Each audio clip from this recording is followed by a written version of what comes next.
wreck avoidances, Stay low. He's high, stay low. daring passes, Oh, you're gonna get it. silly jumps, Oh my god, a drive-through. the thrill of victory, They're against the wall. Good one, Mark. Stay low. and the occasional mishap. My sim crashed. This is the DMLC Racing Channel. A new beginning with familiar faces. For the first time, Lionheart is going back to its roots. 18 races to determine who is the best and the most exciting form of auto racing on the planet. 200-mile-an-hour Indy cars, inches from disaster or glory. There can only be one inaugural champion, whose name will be etched into the Lionheart history books. Find out next. The Lionheart Speedway Series, presented by DMLC Racing Channel, starts now.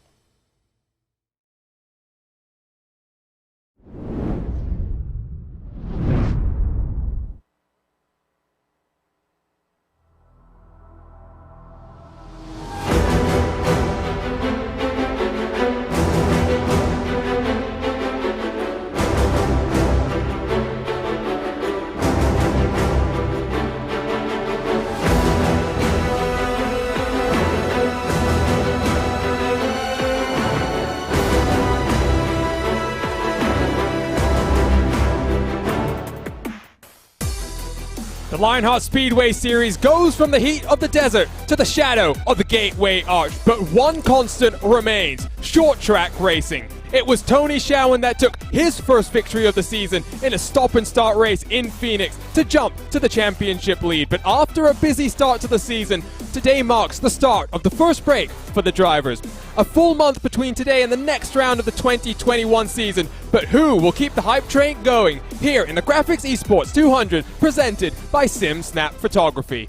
Hello and welcome back to RaceBot TV and continued coverage of the Lionheart Racing Series, powered by HyperX, the makers of premier gaming gear like the legendary ultra-comfortable Cloud line of gaming headsets. Whatever you play, however you play, HyperX knows that we're all gamers. For more information on the HyperX products, visit hyperxgaming.com and don't forget to use the promo code Lionheart15, that's LIONHRT15, for 15% off all orders.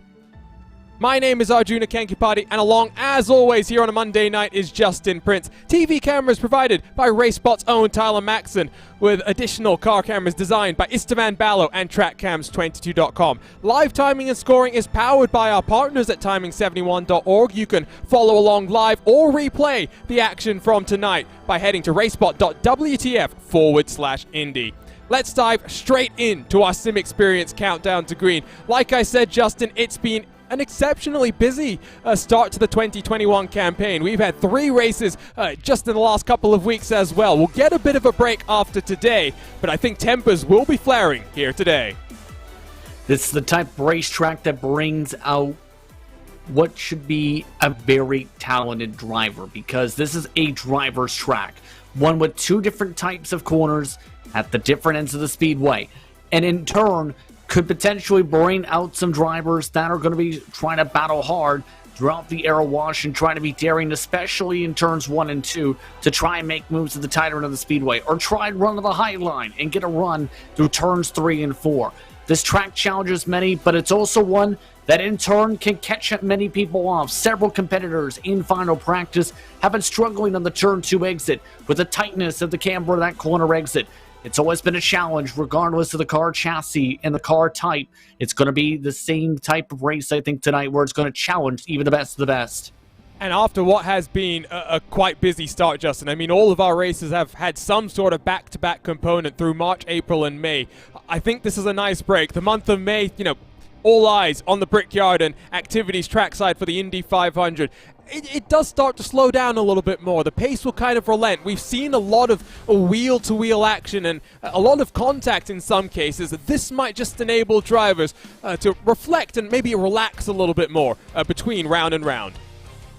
I think so as well. It allows them the chance to recharge and be able to think about, okay, we're in this position in the championship. How do we approach the next leg of the season and try and figure out, okay, what else do we need to adjust as a driver?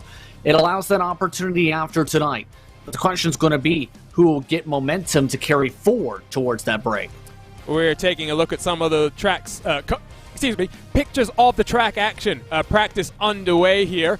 Now, looks like the grid is filling up, 25 cars and counting in the session. Let's work our way then through some of the Drivers' Championship, starting with the driver's standings presented by the DMLC Racing Channel. It is the Adrenaline Motorsports team that still leads. This time it's Ohio native Tony Schowen out front, replacing Chris Stouffer, who had a very difficult race just 7 days ago. Alexis Newsom, the only two-time winner this season so far, still sits in second. The gap between first and second here today, Justin, just 5 points. It's equally close, though, as you look throughout the top 10. So this is going to be a very interesting race here today.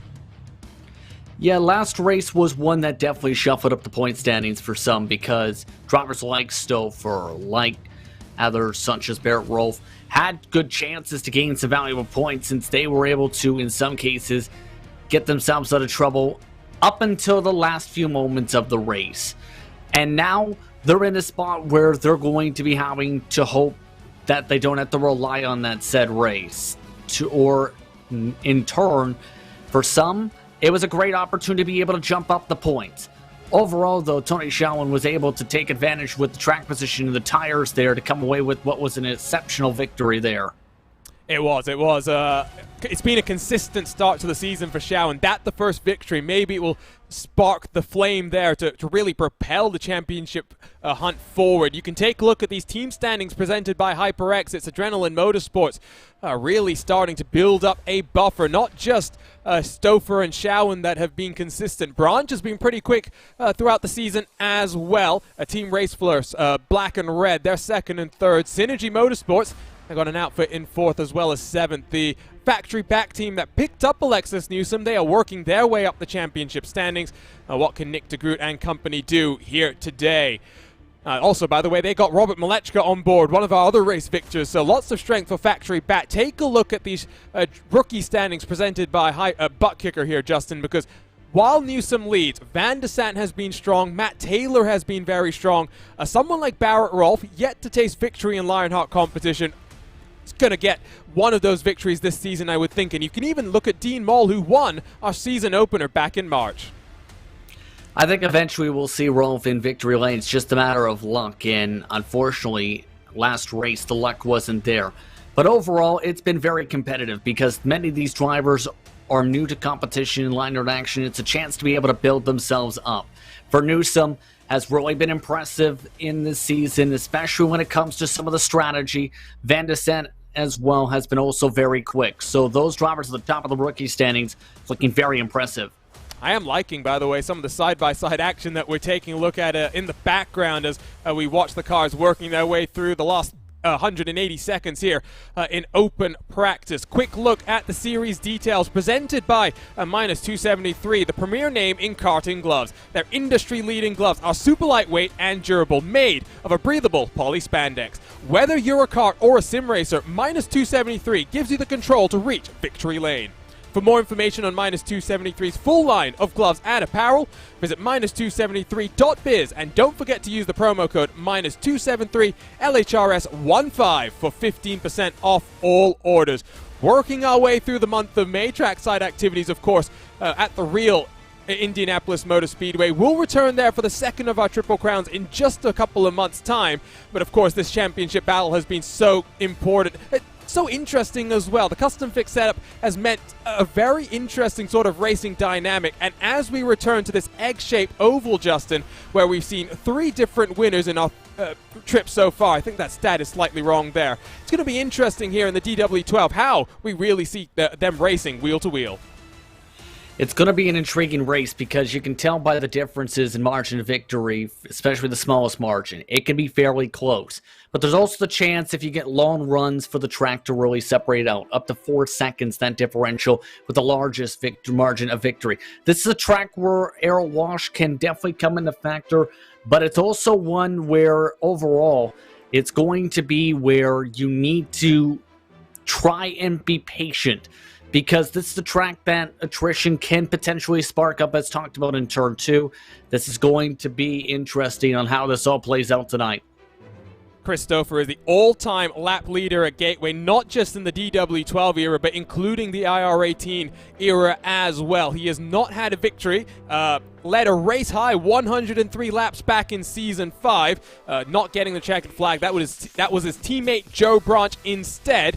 Can Branch return to victory lane just about 4 years later? Let's talk a bit about this track then. 1.25 miles in length. 1 and 2, very different, Justin, than 3 and 4. And we were talking about it before we came on air.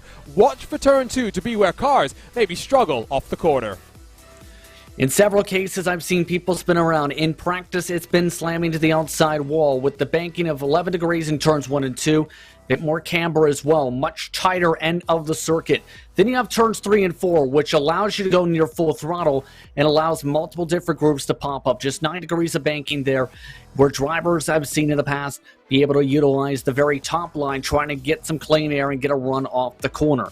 So this is the type of racetrack that is going to be where you'll see various different lines and preferences from our competitors tonight as they make their way around the circuit. Practice comes to an end. A couple of cars taking the opportunity to practice a green flag pit entry. That will be what we want to see here today. The first 200-mile affair at Gateway as well. All previous races in the DW12, 150 miles in length. Only 4 cautions every single time we came here back in the DW12.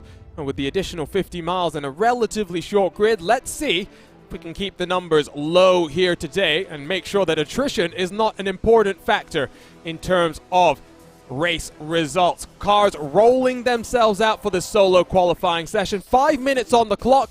Drivers get the track to themselves to set their fastest lap time across 2 time laps. After that, sometimes we do see them practicing some racing lines as well. The first cars to roll out include Trevor Malone. Jump around with him, the 69 car in the teal. Works his way then to start qualifying here. Justin, let's see what the lap time's going to be for the 69. Keep in mind, the first lap for many is an opportunity to be able to build up speed for the second time around for the most part. You've seen he was up on the high line, for example, in 1 and 2. You want to be a little bit lower to carry that momentum in this racetrack. Only a 25.6 to start off. The best times in practice when drivers were in solo were 25.5s. And he's foot to the floor, almost washes up into the wall. You also saw not all the way down to the white line, In through turn 3 comes Malone.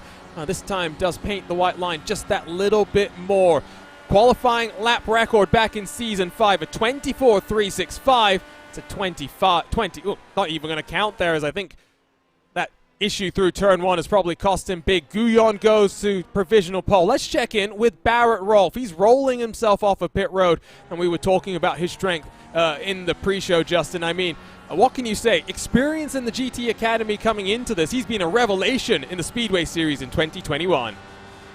He's been very quick, but one of the struggles has been qualifying so far for him, because qualifying is also very vital and very tight, within a couple tenths of a second from the front to the back of the field. And each time, he's been able to charge his way through the pack. This time, it seems he's going to try and utilize that top line to build up speed for the second lap, not really pushing too hard on this first lap. Newsom's now provisional pole at 25.518. Oh, that's a quick lap time, almost 1/10 clear as we get the tower up on the left-hand side of your screen. You can see the interval between all the cars. We'll get the gaps up there now as well. What's it going to be for Rolfe? It's been weak in qualifying so far, all the way down to the white line. He washes up into the wall. He'll be starting at the tail end of the field, Justin. And that is going to make things even more challenging. A 27-second lap time, that is going to be at the bottom of the board, and then some. Just couldn't get the run he needed to, try to go as low as he could, trying to keep it foot to the floor, carry the momentum. But as talked about, you carry too much speed there, you knock the wall down coming out of turn 2 and just bounce off of it. And several drivers in aero wash in race trim practice had the same issue. On board with Malechka, race winner on his debut at the Atlanta Motor Speedway, provisional 8th. With lap number 1, we ride on board with the nose cam. Look at this angle. I really do like this, all the way to the ground. He's much more controlled and much more aggressive coming down across the start-finish line. It'll be a 25.539. It's not pole, but it's good enough for third position inside of row number 2. And it's Ron Hacker who has rocketed his way up, Justin, to the outside of the front row. Yeah, a very impressive time from Ron Hacker indeed, but a majority of the air competitors starting to make their way out into the racetrack, keeping my eye on drivers like Matt Taylor, who's been able to have speed all season long, has found his way within the top 5 to top 10 just about every single race so far. It's just been the matter of finding the luck towards the closing stages of some of the races. Less than 60 seconds left on the clock. Matt Houston goes slow, is setting up for his fast lap time. His teammate Matt Taylor does the same. It's not going to be the quickest time for Taylor here, but he starts the most important lap of qualifying. What does he do in terms of the line that he runs? Slightly higher and off the throttle as well. Very nicely rolling his momentum in through the back straightaway, down in towards turn 3. Only 3 cars left on track for qualifying. For Taylor, this is important. Can he start up near the front? He's running up there in the championship. At the line is a 25.610. It's going to put him just on the outside of the top 10, if I do believe. Oh, inside of the top 10. He'll start then in 8th position, Justin. Decent qualifying lap overall and a very competitive qualifying session as expected. The top runners separated by just 0.2 of a second, who were able to set 2 flying laps around the track. Well, with that done, qualifying comes to a close. Let's go trackside to take a look at our starting grid here today in Worldwide Technology Raceway. It's the butt kicker starting grid. Alexis Newsom on pole, looking for her 3rd victory on the season, 25.518. Ron Hacker outside of the front row, just 100 separating them. Robert Malechka inside of row number 2, right behind his teammate for the factory-backed outfit, with Tony Schowen, championship leader, on the outside of row number 2. Chris Fowler inside of Alex Guyon on row 3, with Paul Jenkins on the inside of Matt Taylor. Vern Hawkins and Alexander Van der Sant line up on the edge of the top 10, with Mike Rigney and Trevor Malone, row number 6. Luis Gonzalez Nunez will line up in 13th alongside Joe Branch for Adrenaline Motorsports, with Michael Hagstrom in the wonderful blue, teal, and white, alongside Nick de Groot, who's got some work to do to catch up with his teammate. He'll be looking to get that cowboy stuff out there. Craig Forsyth alongside Barrett Rolfe will line up in 18th position. Lots of work to do for the Ascari Autosport driver if he wants to take his first victory on the season, with Matt Houston and AJ Musselman, the 2 race first cars, on the edge of the top 20. Matt Wagner, Jeff Seong, row number 11, with Chris Stouffer and Dean Moll. They've got lots of work to do from row number 12. Got one more row with Charles Teed and Ken Hacker. Relatively small starting grid here today, Justin, with just 13 rows, 26 cars. Let's see how hectic the action's going to be. It's going to be an interesting one, and keep in mind, strategy could be very important as well for some of these competitors, so watch for that as well. 39 laps expected on the fuel stints for today, and it's going to be very key to see how these drivers fare in the midst of traffic.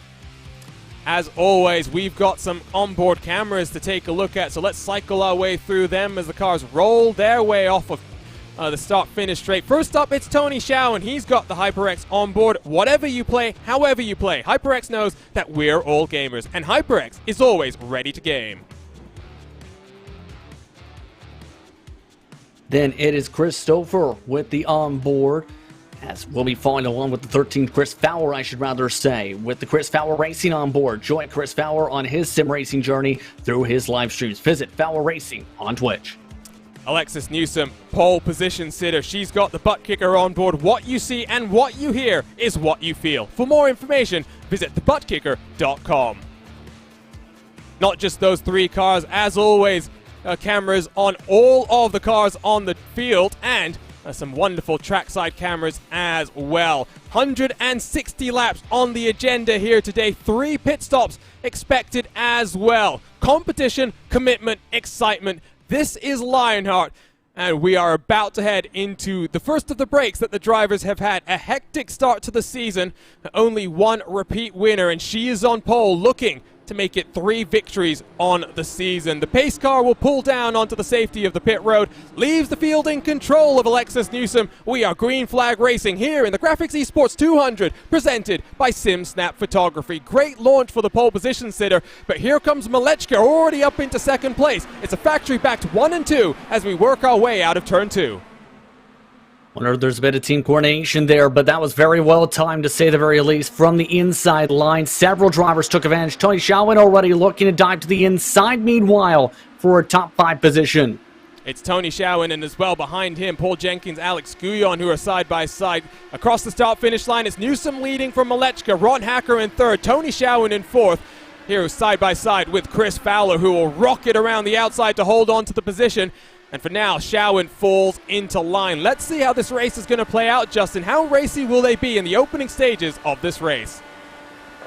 Well, that's going to be a tricky question because this is a track that provides multiple different lines, yes, but it's also one that can make it very difficult to make some moves unless you, say, get to the outside like Trevor Malone just did to be able to make a move on Vern Hawkins III. At this type of racetrack, you need to be also patient to be able to find these moves. So don't be surprised to see some drivers just try and get to that right rear tire and take away the top groove in the middle of these corners. Side by side, Joe Branch was trying to get on past Mike Rigney, but Nunez tried to slot a move around the outside. They're getting quite checked up here as they work their way down the pit straightaway. Single file for the most part. You can see drivers just searching for some clean air. It's short track racing, Justin, but nevertheless, clean air, dirty air, it's so important to manage here today. Especially since it can push you up towards the wall in turn 2. I've seen that happen for a couple different drivers. But a great job by Rigney utilizing the bottom. Vern Hawkins III has already dropped back 3 positions from the drop of the green flag, and our drivers are trying to get on the move. Looking very racy early on with the fresh tires. It's a matter of how long will this continue as the tires scuff up. Van der Sant, who was in action just a couple of hours ago, live on RaceSpot TV, loses a position to Matt Taylor, who slots it down the inside of Alex Guyon. Very confident there with some clean air to work with. It looks like we might have a battle on the edge of the podium positions as Chris Fowler tries to find a way on through. For the meantime, you have to look at Malone and Rigney still side by side. Small field, Justin, 26 cars, not the biggest grid we've seen today, but really, these guys are putting on a show here. Oh, this is not going to be pretty. 3-4 wide into the corner.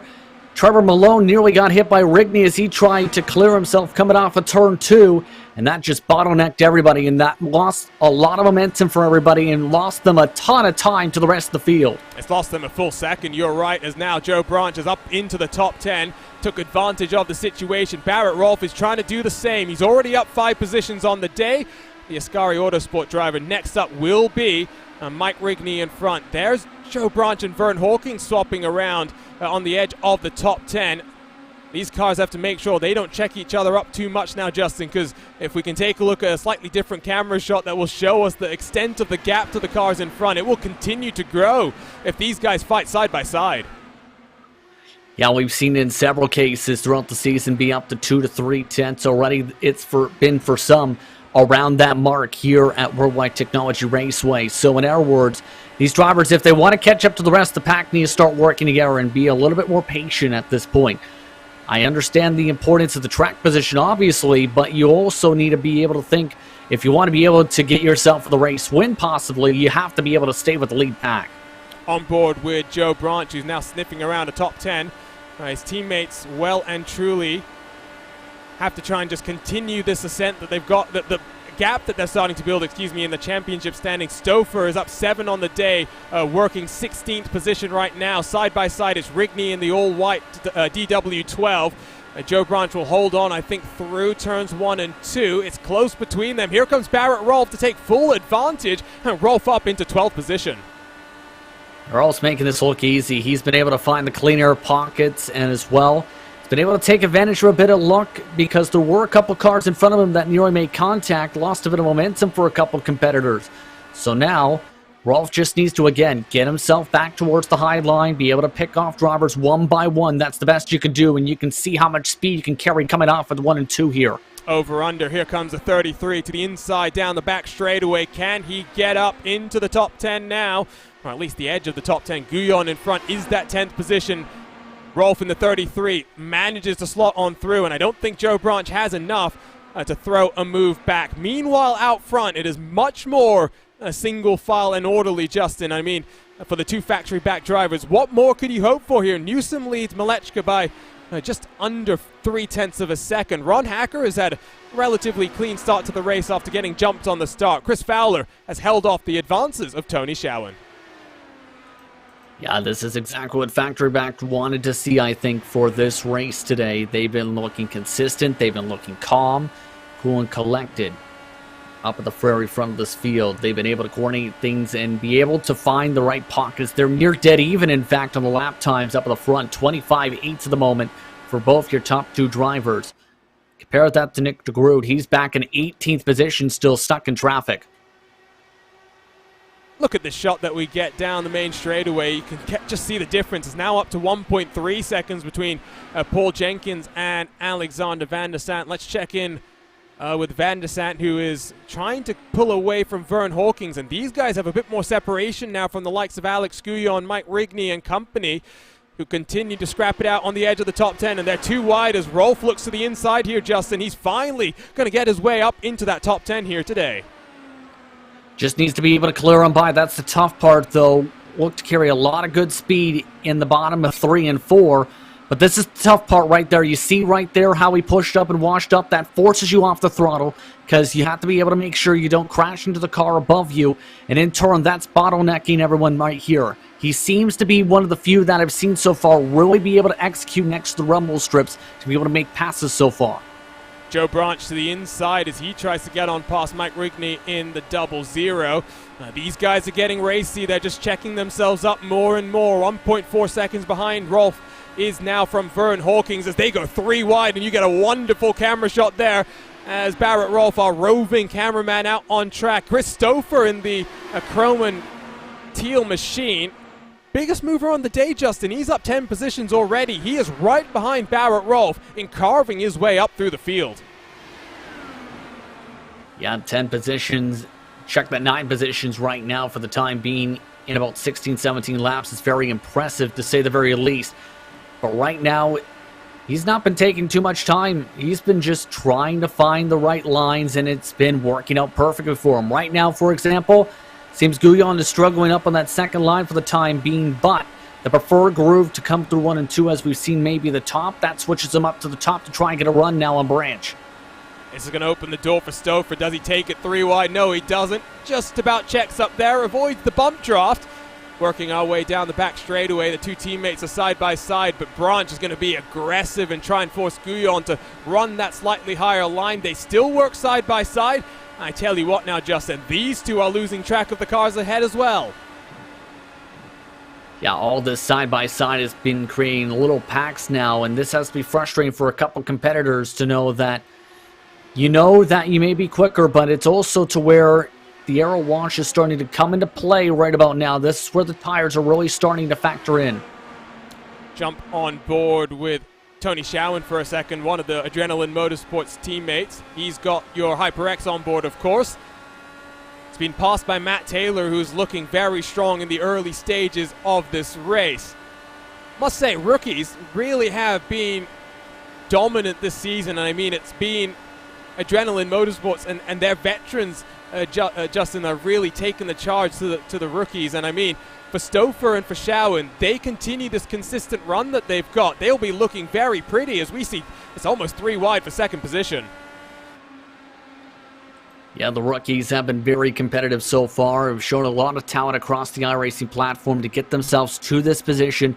And you need to have a lot of speed to be able to compete for championships and race victories in Lionheart. It takes a lot of work and effort to get yourself there. And for some of these drivers, they've been able to put in some great work, and the preparation as well some of them may have put in is really starting to show in terms of their skill level and in terms of the speed they have as well.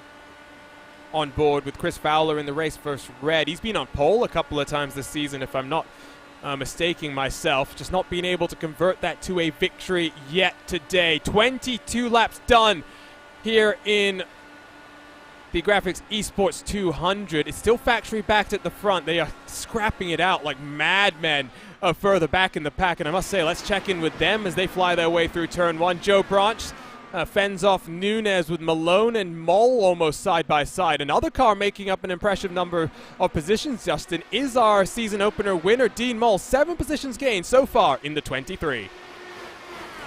Very quietly as well, have to say, so far, to be able to pick off drivers one by one, and now is in the tough spot of trying to get by this whole entire pack that's been scrapping like cats and dogs so far. And you can see, trying to find the open holes, nearly made a bit of contact there with Malone. And after what we saw last time at Phoenix, Justin, I mean, that was physical. Elbows out, lots of self-spins as well, and I think drivers just struggling with the car balance at Phoenix. This is another short track as Moll is now having to defend from Craig Forsyth in the 72. It's another short track, but they are much more comfortable, it would appear, to run side by side to try and make things stick as, oh, there's a contact there, there's a bobble. Forsyth into the inside wall. Not sure if that's going to bring out the yellow flag here, Justin. He's trying to get going. There's the caution flag right there with the last of the cars passing on by. And this is the exact trouble spot potentially there where Forsyth had to really check up to make sure he didn't come across Moll. Ends up checking up to the point where Ken Hacker gets him to the left with his left front tire and ends up sending him around in the checkup effect. I don't really know if Hacker had too much time to respond to this. Let's jump on board with the onboard for the 24. You can see Forsyth slides up the track, and there's not much room to the outside there for the 24 machine, Justin, but I guess he didn't have much time, like I was saying, and really just an unfortunate circumstance there, and maybe a bit of the commentator's curse coming down. Yeah, potentially there, but strategy coming into play right now for some Alexis Newsom. Ron Hacker elected not to come down. Everybody else is electing to come in for fuel. That is interesting for the teammates to split up like that. So it's Newsom who's going to be almost a sacrifice play here with Ron Hacker out there as well. The front row, the only car staying out. The cars go up on the jacks then, race off of pit road. Who will win it here? Under caution for the first time today. Malechka rolls first, followed by Chris Fowler. Looks like Matt Taylor will come out net third, with Tony Schowen, Alexander Van der Sant, Paul Jenkins, Vern Hawkins, and then Barrett Rolfe completing the top 10 positions here, Justin. Yeah, I'm kind of interested in the call here for Newsom and Ron Hacker here because we are inside the window to be able to make it on a 3-stopper, keep in mind. So I'm curious on why they elected not to come down here. They'd have to come down at about 15 laps from now. So an intriguing decision here where they're hoping maybe for the clean air to be more beneficiary, but still, I still don't understand this. Well, for Newsom, who had a rather miraculous recovery after being 2 laps down at one point in the IndyCar Open race, live on Race Spot just an hour ago from the Atlanta Motor Speedway in the IR18, round 10 of that championship, as we work our way towards the season finale on the streets of Belle Isle. Oh, what's happened here? AJ Musselman coming down onto pit road. Not sure if he's had a bit of a tumble as well. I think we're about to take a look at this one. Down on the access road, and the Muscleman, I wonder if he's maybe sped on his pit entry here and slowed down a bit aggressively. Yeah, not sure what happened there, Justin. I think he was just trying to make sure he didn't pass by those cars, possibly down to the access road. Keep in mind, this pit lane and pit entry is pretty difficult for drivers. Some of them had confidence to run at 90 miles an hour, others 110 miles an hour. It comes down to that confidence to be able to stick down on that access road with the amount of grip down there. And so, as we mentioned slightly earlier, in each of the previous 3 trips here to Gateway, also known as the Worldwide Technology Raceway, we had 4 cautions. This is the first. It's been really, really good, Justin, and like I said, maybe I put the bit of the commentator's curse down. Pace car back down onto the safety of the pit road. Alexis Newsom and Ron Hacker at the front of the field. Big strategy plays as we get back to the green flag action here in the GRAAFix Esports 200 presented by SimSnap Photography. 2 cars at the front will be due down onto pit road in just a couple of laps time. We're really not too far away from them having to make green flag pit stops. In a track like this, Justin, they will go a full lap down if they do have to do that. And we've seen so many times this season that has not worked out for drivers, as some of those fresh tires nearly lean already to a pass for second position. Malechko got a big run down the front straightaway. Needs to reset it up, though, in 1 and 2 here. I think he realized that he wasn't going to be able to do it, but looks back down to the inside as we work our way down in through turn 3. Fresh tires on the factory-backed car, and into second he goes. Fowler follows him through the inside as well, supremely confident on the fresh rubber. What will Matt Taylor do? Let's jump onto the onboard with the team race first driver. He's got a good view of side-by-side action as Chris Fowler almost slides up into the contact. There is contact between the two of them. It's carnage once more here at Gateway. Cautions breed cautions, and Trevor Malone has just about squeaked through on that one. Not sure how he may have gotten through, my goodness, but just a bit of a bobble coming off the corner. Watch right here. Just snaps right, and unfortunately, Ron Hacker is right in the thick of things in the side-by-side and just gets crunched. One more look, and I tell you what, I want to grab the onboard with Malone when we can. But first, the aerial coverage brought to us by ATVO, the graphical partners at RaceBot TV. It's an unfortunate one. Maybe it could have been avoided as well. And now let's jump onto the onboard with Malone. He comes across the scene of the incident. Oh, he gets so lucky, Justin, to avoid that one. Extremely lucky, to say the very least. If it wasn't for that outward point for the access down the back straightaway here, likely ends up being involved in the incident. Let's see one more time. They're close tire to tire, and into the wall goes Hacker. And so his gamble to stay out then really doesn't pay off. It was a aggressive sort of side-by-side action. Now let's jump back to live coverage and try and figure out, will Newsom come down onto pit road this time around, Justin? Looks like stayed out on the racetrack for now, but now it's going to be the tough part of this. Is an interesting gamble. Remember, Newsom had been among the drivers who stayed out late. Correct me if I'm wrong, Arjuna and Phoenix. It ended up trying to stay out on old tires and ended up getting passed quickly in the closing stages of that race. Just trying to think as well, Justin, of incidents similar to that. It was a bobble. We don't like to kind of talk about the technical limitations there sometimes of the service, but netcode, it looks like a little bit of that. Just unfortunate incident. I don't really think either of those cars are necessarily to blame in that case. I mean, when it comes to racing online, there is the chance of that to happen, because it's essentially racing against various different bits and over various internet connections, internet qualities, distance, ping. A lot of different parts factor in when it comes to racing online. So there is that chance where you're racing that tight and drivers have that potentially come into play. So you never know when it's going to strike. That's the tough part in that sequence, Arjuna. So you need to be, in some cases, leave a tiny bit more space for some. That's where they end up leaving some extra space just in case. In that case, there wasn't too much space to be able to give in the first place with how tight they were in the corner exit. Lights are still on the pace car. I wonder here if Newsom has figured out some magic of fuel growing in that car, and maybe that's what she's doing here. She's the only car, Justin, to have not come down onto pit road. It's an interesting call. She's got a teammate behind her now, so she will have a bit of a rear gunner to help her out here on the restart. Yeah, but the older tires, I think, is going to make it very difficult to hold on here, and I still am not quite sure if just wanting to make sure that later on in the race the numbers line up a bit more better in that circumstance. It's still an intriguing call to make this early on when you're already in the window to make it on 2 more stops. So at this point, it's just a matter of, okay, how does this all play out with the massive gamble like this? So when we get back to the action, it will be lap 36 out of 160. So let's see how we can go from here. Out of the 26 starters, down to 23 cars on track. 3 retirees are Ron Hacker, Chris Fowler, and Craig Forsyth. Looks like a couple of cars coming down to top off on fuel. It's Matt Wagner in the 3.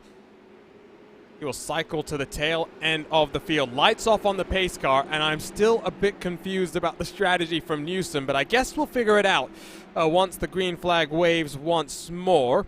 More Lionheart action coming up this week your way on RaceBot TV, by the way. On Wednesday, the Lionheart IndyCar Series heads to Mid-Ohio. That will be a very fun race. Only the third time the series has visited that track, Justin, and I'm not sure if you knew this, but the only two winners at the Mid-Ohio Sports Car Course also happen to be Lionheart champions.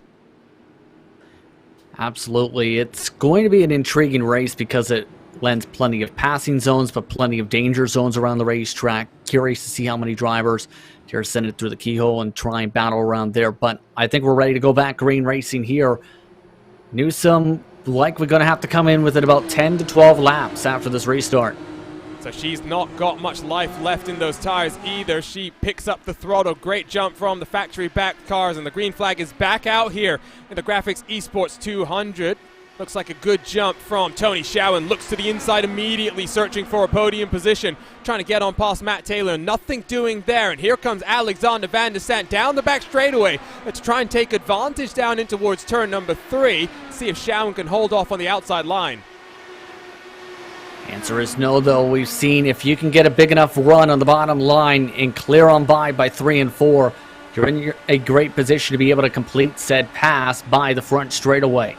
Seems like Van der Sant, though, looking fairly confident. The two teammates, though, have been able to pull up a distance of about 7/10 for the rest of the pack already.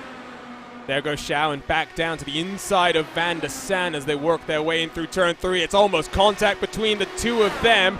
That was close for a moment. Showen will scamper on through. The championship leader will live to breathe for the moment. Right behind them, look at Barrett Rolfe. 12 positions gained on the day. He's not our biggest mover, Justin. That goes to Christopher, 14 positions so far. But there goes Rolfe getting on past Tony Showen. Looks to the inside of Van der Sant as well. Yeah, that's going to change very quickly. Just like that, it's even out in terms of your biggest mover. He is the quickest driver on the racetrack just about at the moment, running in the flats last time by in terms of speed in the 26 flats, I should rather say. That time by 25.7. So he is blistering quick. Meanwhile, by the way, Malechka has gone to the race lead. And not just to the race lead, but now Newsom starting to struggle. Not sure if you saw the bobble out of turn 2, Justin, but didn't look as though she was comfortable. And no in-car tools. It's what we've harped on throughout the beginning of this season so far. It means you have only your 2 hands and your 2 feet to do what you can to deal with dirty air. Here comes Matt Taylor to try and close the gap. Yeah, right now Newsom just, I think, trying to save a little bit. Had a chance to peek underneath right there if she elected to choose to do so, but probably at this point knows this gamble is going to be absolutely intriguing in terms of how things play out. Just electing to ride behind Malechka at this point.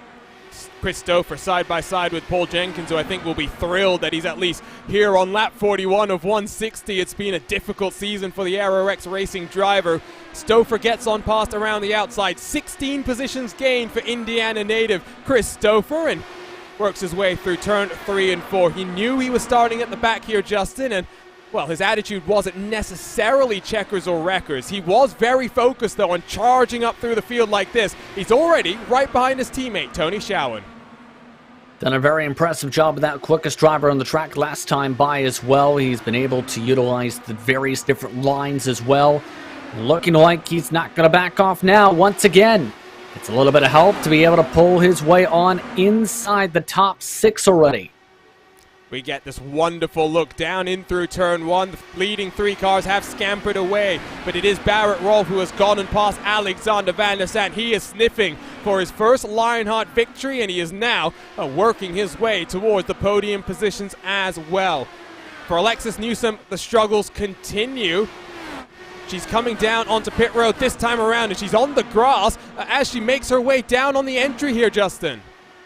And what did I say? This is a very difficult access road to get on here at the pit lane. Several drivers in practice ended up overcooking this part of the racetrack to be able to go down the pit lane right about here and just send it off for the grass. You carry too much speed, you send yourself right off into that green stuff. And in the end, loses a bit of time as a result here. And of course, as talked about, this is going to lose a lap here in this pit stop. might lose her a little bit more. I wonder if there's any type of unsafe entry onto pit road, Justin, as a result of that. Doesn't appear as though that's the case. 8.3 seconds in the box. Newsom will roll off one lap down. She's got a mighty challenge on her hands, but they're 3 wide. Chris Stouffer takes advantage up into the podium positions. That was balls, that was brave, and maybe it really was checkers or wreckers because he's up into the top 3 now. Yeah, taking advantage of a situation where Barrett Rolfe was trying to battle with Vandersen and ended up just driving right on by them like they were standing still. But Rolfe wants that position back here. They're starting to lose themselves time. Demotchka and Taylor, who've broken away from the rest of the pack with this. Last time by, these drivers lost up to 6/10 to the race leaders. And so while I think Stouffer will be comfortable and maybe him and Rolfe will work together to try and pull away, Van der Sant and Schouwen, the championship leader, doesn't want to fall adrift from his teammate too far. But of course, with Newsom struggling, I mean, for the 2 Adrenaline Motorsports teammates, this is the prime position. Look at this aerial shot, not just of these cars, further back as well. They're 2 wide. And they'll be 2 deep just about now. Joe Branch in the yellow and red side by side with Dean Moll. And in front of them is Alex Guyon side by side with Mike Rigney. And Rigney has been all over the place when it comes to the leaderboard so far, trying to fight for these types of positions. Just couldn't get it done right there once again. Again, getting very tight, and that's one of the tricky parts again when it comes to this track is with how tight the exit of turn 2 is, you have to be careful with the aero wash in particular. You don't wash up and come up into the car when you're side by side. And it was close to doing so right there. Looking rearwards from Stouffer, I did mention the last time the DW12 came here to the Worldwide Technology Raceway, Stouffer led a race-high 103 laps. Now, unable to take the win, that was his teammate Joe Branch, that is the defending DW12 winner here, but is looking promising for Stouffer, who had a rather rough week last time out. Let's say that, Justin. I mean, multiple contacts at Phoenix. He'll be pretty happy with how this race has gone so far. I think so as well, especially with the amount of attrition in that race, down to single digits when it came to the drivers on the lead lap in the closing stages of that race. But the driver who was able to benefit the most in part was that, Tony Schouwen, able to get another good run here at the bottom of the racetrack. Vandersen is starting to go backwards here. Not sure exactly if that was just Schouwen squeezing Van der Sant just that little bit much, but we ride on this gyro cam looking backwards.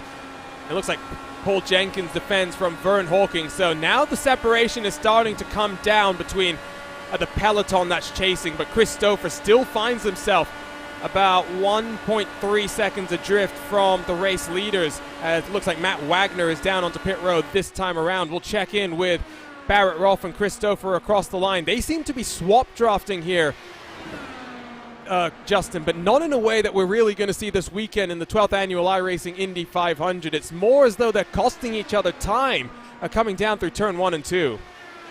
I was about to say, you normally don't see swap drafting too much here at this racetrack. If you're going back and forth like this, it's usually in the battle for position.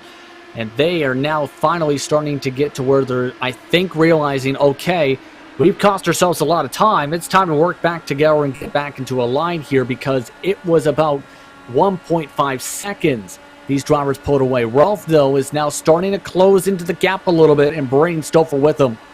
And if you're Stouffer, why not run around where you are here, Justin? Save some fuel. We may get green flag pit stops in this race so far. And for Alexis Newsom, I must say, I don't think she'll be too disappointed with how this is playing out. She's got something in her mind, and maybe she'll cook up a masterclass just like she did to take her very first Speedway Series victory.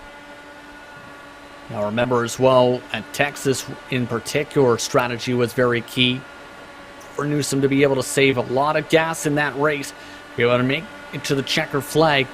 We'll have to see how things play out for Alexis, but right now, these two lining up like this, it's working out fairly well so far. Rolfe, though, losing a bit of time this time. I think they're mostly gaining rather than losing, though, and that's important. The gap is almost down to just 1 second between second and third, and these guys have pulled 1.4 seconds clear of the championship leader and Alexander Van der Sant and company. The peloton is continuing to build up momentum here. Are they 3 wide once more across the start-finish line?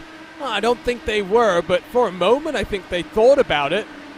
And that is Alex Guyon, Dean Moll having a continued scrap here. Looks like, Justin, I mean, after the lessons they learned last time, maybe race control gave them a bit of a talking to. They've shown up here, elbows out, but also very respectful. Oh, and Dean Moll with a great save right there, just went on the rumble strips and nearly spun it around as well. And this is where you do not want to hit those rumble strips, Arjuna, because it can snap you around. But to answer your question, I think they've definitely gotten the point of that with how they're racing tonight in terms of the aggression levels. Yes, there's been a lot of passing, but there hasn't been too much squeezes.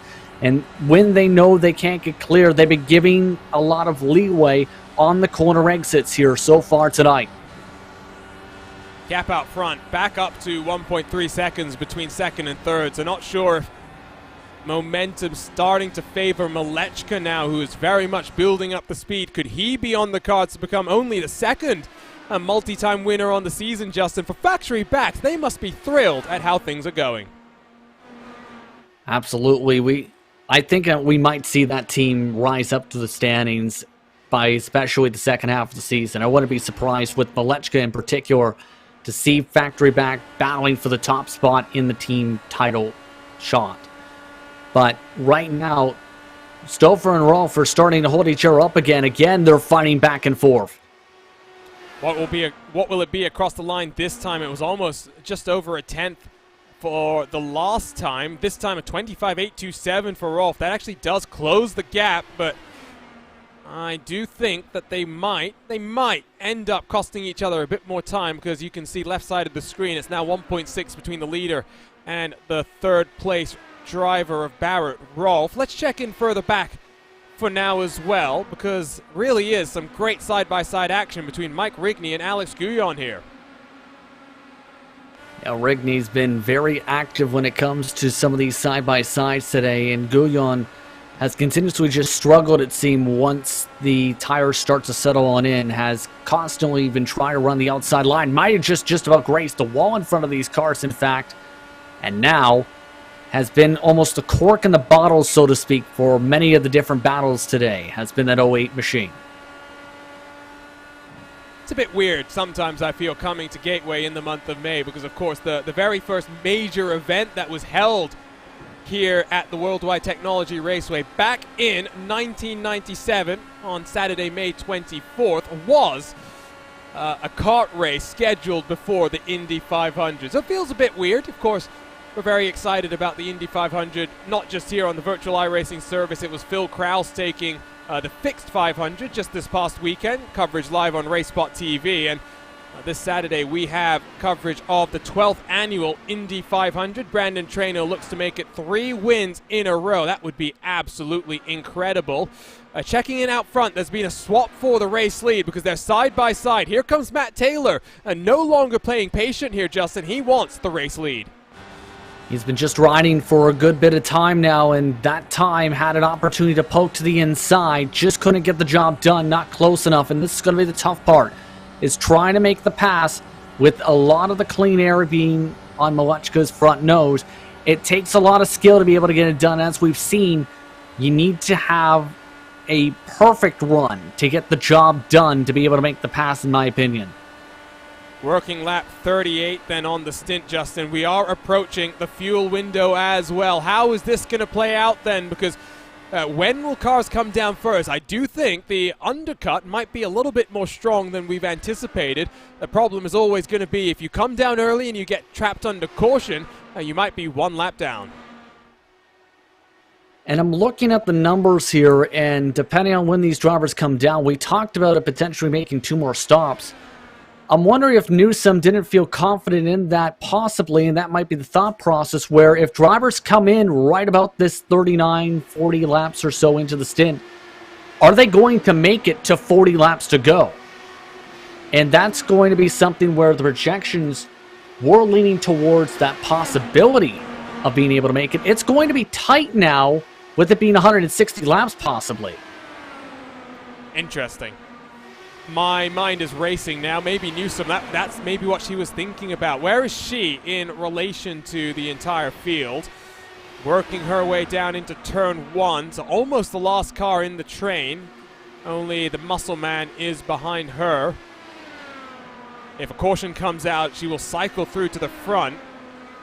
But I would suspect would also want to come down at the same time. So, like I said, mind is well and truly racing and trying to figure out what the drivers are thinking about as well. And I think for some of these drivers, Justin, the great thing is it's not just what they're thinking about. It's what their teammates are thinking. Sometimes it's what your spotter or engineer is saying as well. Yeah, that might be heads-up driving here, and yes, indeed, this is going to be where possibly these drivers can't stretch it to what we possibly thought of before, possibly. Vandersen having to come down, as well as Nunez here. Some of these drivers need to start saving. Malechka has already indicated he's coming in. So the race leader will be in the next time around. It's lap 69. There goes the number 91. Taylor stays out there, as do a number of other cars. So clearly, fuel saving as being the name of the game for some of these cars. On to pit road speed comes Malechka. He will tumble down the order. Interesting to see where he cycles out in comparison to his teammate. Does Taylor come down this time around? Yes, he has. He's already indicated, Justin, he's down onto the access road. Barrett Rolf also coming down to the access road and gained a lot of time while doing so. At least 5 car lengths and is going at least 20 miles an hour quicker than Taylor. Look at that.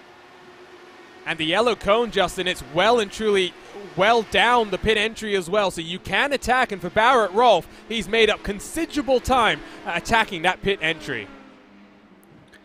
You need to have confidence to be able to make that stick, and he definitely had confidence, carrying it the quickest out of anybody. At least 10 miles an hour quicker than Christopher, for example, who's down the lane. So that's going to gain Rolf a ton of time and put him right in the mix for the race lead fight. So there is Malechka working his way out of turn 4. You can see Rolf and Taylor rolling themselves off of pit road. Tony Schowen as well. Malechka already up to speed though. Where is he going to cycle out in comparison to Barrett Rolf, who is slightly in front of him on track? His car coming down onto pit road there. I believe that's the 24. But it's Rolf who has cycled through to the net race lead. Justin, overcut has worked beautifully for the Ascari Autosport driver. You're perfectly, in fact, right into the battle. As, by the way, the reason we've seen that 24 down there slow, he ran out of gas, Arjuna. So these drivers are getting right to the end of their fuel tanks right now. Some of them are going to be probably coasting, and I think some of them may have just realized it. It doesn't work out in Stouffer's favor because he's all the way behind Newsom as well. So he's fallen back. Whatever Rolf did on strategy has worked a charm here. Green flag pit stops as we working our way towards the halfway marker in the GRAAFix Esports 200 presented by SimSnap Photography. Net race leader now is Matt Taylor. Malechka is now 1 second behind. So I don't know what Matt Taylor has done here, Justin, but he's worked even more of a strategy masterclass than the 33 car. Yeah, we'll execute it on the lane and right into some potential clean air pockets once things cycle through. So we'll have to see how things play out for Taylor, because Taylor, keep in mind, this season has been very quick. 6 top 10s, just 2 top 5s, but has been right up there in the mix of things several times with a chance to win. And now that green flag pit stops are done, I tell you what, let's bring up our Sim Experience driver profile, and it's your championship leader, Tony Schowen, the Iowa native, excuse me, not Ohio, getting myself completely mixed up there as I read a number of cars coming down onto pit road. 61 starts in the DW12 chassis, 21 top 10s with 10 top 5s. It's been a long wait for his first victory in this chassis, Justin. He debuted back in Season 3 of the Lionheart IndyCar Series. He had to wait until the Speedway Series debuted in 2021 to take victory just a week ago. Yeah, he's been close several times this season, and for that, got the right strategy, got the right pace, and kept the car clean. And that's one of the main focal points for him, is just try and let the race come to him. And last round, it came to him. I wonder where he'll go from here, Justin. I mean, championship leader, he's been so consistent this season. I mean, the string at the first couple of races, given how chaotic it had gone for others, didn't necessarily seem like he was going to have that luck throughout the entire season. But you know what? If he keeps it up, he'll be a contender come the end. I think so. I think right now he's already put himself up into the contender spot. It's just tonight hasn't necessarily had track position, so to speak, for the most part, has been up there, but just has fallen off a little bit compared to, say, Ralph and Malechka and Taylor so far. But what a drive by Nunez so far, up 5 positions and having one of his best races of the season. It's been some big movers and shakers. There's someone trying to move some more. Shaking and baking his way into the top 5 is Chris Stouffer in the 13 chrome and teal, side by side with Van der Sande, who gets squeezed up the track very slightly, has to concede that top 5 position.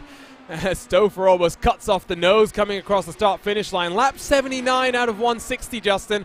We're just a couple of miles away from reaching the halfway point of this race. And for strategy, let's quickly just talk about that then, because we're wondering what Alexis Newsom is thinking. She's thinking of coming down onto pit road very shortly. Yeah, Newsom has cycled for the time being into 4th position, but is one of the quicker cars on the racetrack at the moment, despite the older tires, but has the slipstream down the straightaways. Just chose wrong there on the line, but right now, in terms of the math, could pit potentially in just a couple laps, pit with under 40 laps to go, be comfortable. And we were talking about expecting drivers to be able to be fairly comfortable from that point. At this point, this is almost looking like a genius call from Newsom to be able to have that heads up and have that preparation put in to know that fuel number, to be precise, was going to be just that little bit off that was needed for some of these drivers.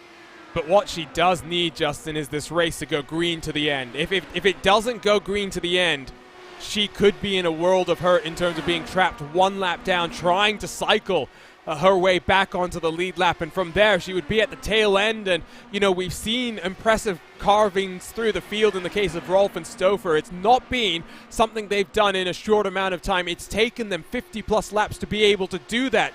Newsom might not have that kind of time on her side. Yeah, and right now this is going to need precision and luck, absolutely, towards the direction. And it's leaning towards what drivers I think we're hoping, is things are spreading out. That's the bright side right now, where there isn't too many major packs right now, so that means there isn't too many chances of drivers pushing up, and Newsom's calling it in, coming in this time. Here comes the 63, the pole position sitter, down onto the lane, using the access road once more, very aggressive, this time able to avoid the grass. How aggressive is she compared to Barrett Rolfe? Very aggressive, locks the inside front as well. She'll be hoping not to get that pit road penalty that would almost certainly put an end to her hopes here today. But she's got the magic number on her side, Justin. Let's see if the strategy gods play it out in her favor. I'm really curious where this all cycles around if this ends up being the case, because we may see drivers realize it's time to save a ton of fuel towards the end of this race and maybe really backing it on down. Again, though, all it takes is one caution flag to completely scramble things up, and we've seen that come into play. Newsom is now going to be back in 21st position. Ooh! And a loose off the access road. Almost loses control. She will cycle out right into the path of Matt Houston and Charles Teed. I think she'll have to drop into line after a bit of a wiggle there. That was a close moment for the only repeat winner this season. She will be very, very fortunate that she did not lose control there. Cold tires almost certainly playing a big factor. Here's Joe Branch, by the way, the only Adrenaline Motorsports driver now not in the top 10.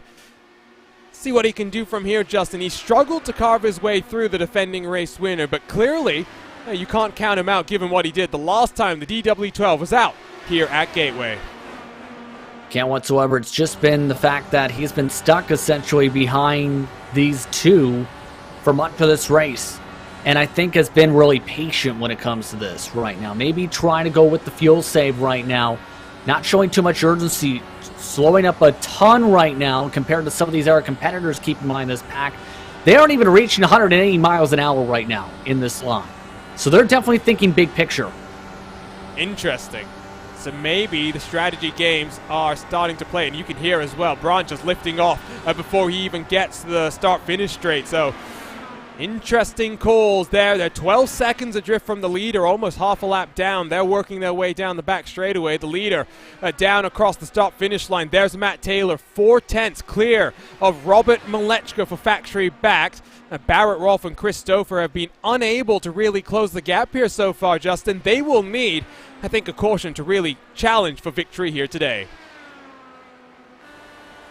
Yeah, right now these top two have been the dominant pace setters for the most part, and as well as Newsom when she was up front before the first caution flag. They've been consistent. They've been consistently finding their own marks, especially when it comes to getting a run coming out of turns 1 and 2. And in turn, with all the fighting that happened behind, the air drivers have only done, all they've done is match times. When they fight like this, again, they lose a ton of time, and in turn, it's really spread things apart compared to the rest of the pack. Still got 21 cars out there, so that's still pretty good. More than halfway through this race. About halfway through the fuel window as well, so while these guys continue to scrap it out, they might be thinking about the fuel saving as well. Don't necessarily think it'll be at the forefront of their minds given how close they are duking it out wheel to wheel. We are live then for the GRAAFix Esports 200 presented by Sim Snap Photography here live on RaceBot TV. Don't go anywhere. We'll bring you to the end uninterrupted right after these messages from our partners. Wreck avoidances. Stay low. He's high, stay low. Daring passes. Outside. Oh, you're going to get it. Come on. Silly jumps. Oh my god, a drive-through. The thrill of victory. They're against the wall. Good win, Mark. Stay low. And the occasional mishap. My sim crashed. This is the DMLC Racing Channel.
Hello and welcome back to RaceBot TV and continued coverage here in the Lionheart Speedway Series. Round 6, the GRAAFix Esports 200, presented by Sim Snap Photography, continues under green flag running. My name is Arjuna Kankipati, joined as always by Justin Prince here on a Monday night. It's been an interesting race so far, Justin. Strategy very much the name of the game, and unfortunately for Alexis Newsom, one of the cars that is really trying something different, she hit the pit wall under that caution brake. Yeah, ended up hitting the wall coming out of turn 2, in fact, right with the side plate of the car, right along the side pod. So does have a bit of damage on that 63 machine. It's going to be interesting how that impacts that machine now the rest of this run, especially after sliding up to the very edge of that safer barrier to clip it. But for some of the air drivers, they continue to scrap along here, coming up to 60 to go. Most of the cars working lap 27, 28 on the fuel stint, so about 10 laps before we expect them down onto the lane. think Dean Moll is the first to blink. Wonder if he's maybe had some contact of his own. So race winner at our season opener. Starting off a bit of a wild opening flurry of races here in the Lionheart Speedway Series. We'll have a bit of a break after this. The drivers will get the month of May to kind of recharge and recoup after elbows out, bumper cars on occasion, Justin. And the next time we return, it should be interesting to see how the drivers really race it out wheel to wheel. Absolutely, it's going to be an intriguing race as well at the tracks we go to. But now Malechka has come on into the pit lane from second spot. So the fuel window is now open up. Looking like they may split it to about 20 or 30 to go possibly here. So they've come down a couple of laps early. Malechka will cycle down, then down one lap as Joe Branch and company fly their way down and through turn one. For Malechka, he can't afford to make any mistakes here on pit road. Barrett Rolfe is down as well, so don't think, Justin, this is going to be unexpected for cars to come down this time around. I think Vern Hawkins has come down as well, and just like Newsom did in the early portions of the race, has gotten pit road all sorts of wrong. Yes, indeed, and this has been an intriguing one so far and how this has played out. Let's take a look at the replay with the all sorts of wrong part. Bye-bye, all the way into the grass and then some. Well, watch this as well, Justin. Watch as he flirts with disaster on the outside wall, locks up the tire. Don't think there was contact, but the 25 car. Oh, that was lucky, Justin. That could have been holes. That could be so much worse than it really ended up. Absolutely, that lockup could have obviously sent him right onto the front wing to the wall. He's coming back down onto pit road. Sorry, Justin, to cut you off there, but I wonder if there's a penalty of some kind. Excuse me, no. I was getting myself very confused there. It looked like he was coming back down onto the pit road, but of course, the access road on either side of the track here looks pretty similar. And we've seen how slip-ups can happen on the exit of this pit lane as well with the access road. One more driver has lost a ton of time. Matt Taylor did the same thing as Newsom. I think Van de Sande has done the same thing as well. Oh no, this is such a tricky pit lane, and we were talking about it earlier in the race. There is Taylor, and now 1 second behind Barrett Rolfe. Ended up having a slide similar to that of Newsom earlier on in this race, and ended up losing a lot of time as a result. Remember, Newsom lost a few seconds as a result of that incident. Here's Van der Sande and what happened where, wow, he missed it a lot. Nearly made it back to the racetrack.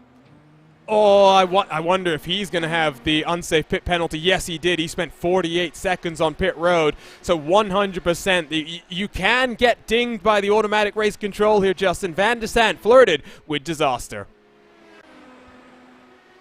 Absolutely did there at this point, and now it's going to be intriguing how this all plays out because several more are trying to stretch this even further, including the Muscleman, De Groot, Hagstrom. Among the drivers, Christopher, Tony Schowen, Mike Rigney. All of them want to try and stretch it as far as we can. We'll have to see how far they can push this on the tank. If you are the Adrenaline Motorsports teammates, Stouffer and Schowen, now running 1 and 2, Justin, you know what you need. You need a caution, and you need it now. It'd still be a one-stopper from this point, I should say, but with only 12 cars in the lead lap, it would definitely shake things up. The tough part is a lot of the drivers have spread themselves apart, as talked about, so it'd have to come from a major mistake from somebody in this field. Stouffer's not down this time. He's working lap 38 on his stint. Gap to his teammate is 6 seconds, Justin. We did mention there may have been some fuel saving going on from some of these cars that were checked up.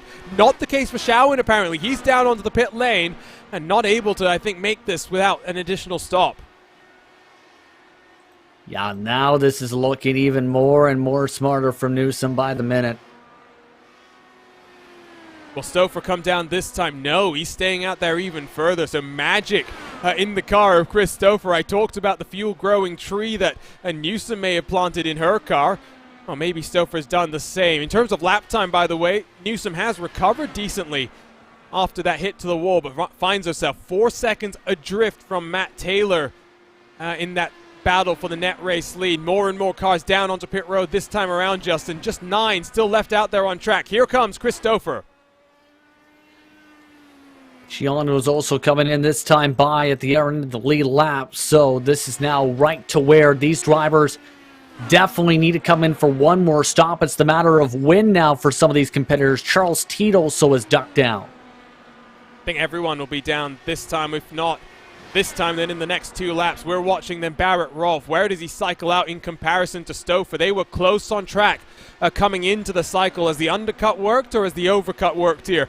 We're about to find out as the 33 works his way in through turn 3 and 4 with Paul Jenkins working his way down onto the access road. There's Stouffer off of the lane already. Now releases himself from the limiter. It's going to be close, but I think Rolfe should be just a nose in front. It's going to be close between Taylor and Stouffer here, though, coming out of turn 2. And right now, I believe Taylor, with that mistake, lost enough time to lose at least 1 second. Christopher cycled fairly decently into a good spot, though, with all this, to be able to be right in the thick of things. Well, the important thing for Stouffer now is he'll know that he can have a shorter final stop than the cars in front here, Justin. That will be something that he'll be focusing on. We are closing our way down into the final 40 laps here. This is going to be an exciting end to this race here. Especially with the strategy because of that 63 that is still running behind all these drivers. That the amount of time lost per stint, though, is continuing to mount up for Newsom. That damage isn't going to help either now. Right now, Newsom and Clean Air running 26 flats at the moment. Some of the leaders are running up to a 1/10 of a second quicker still.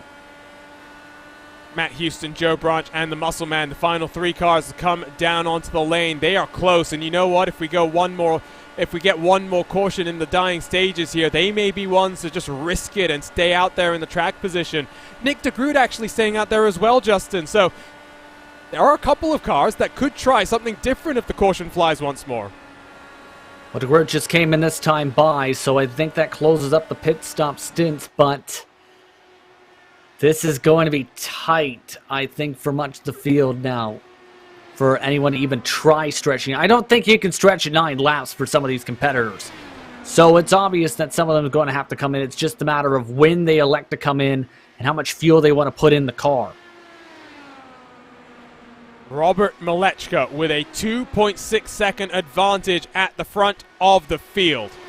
He has got lap traffic in between him and the main competitor, Barrett Rolfe. Malechka won on debut at Atlanta just a couple of weeks ago. For Rolfe, still searching, Justin, but he's close. He'll be hunting down that 91 car. Yeah, Rolfe right now needs to get some quick, fast laps together, and the tough part is the air wash is going to factor in. You've got cars currently coming out. You've got various teammates going to be potentially working together here.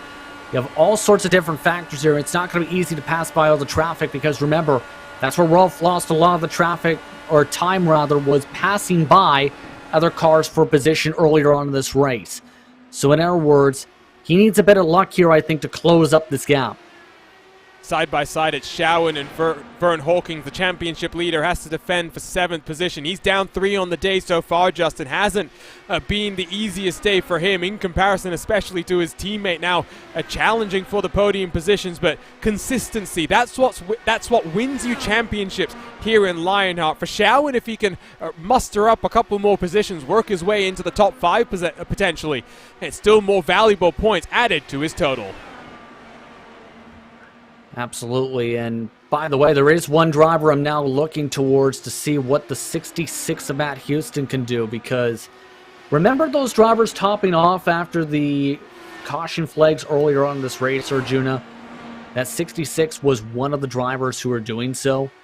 He's 2 laps down right now because he just took service. He might be able to save enough to make it to the end.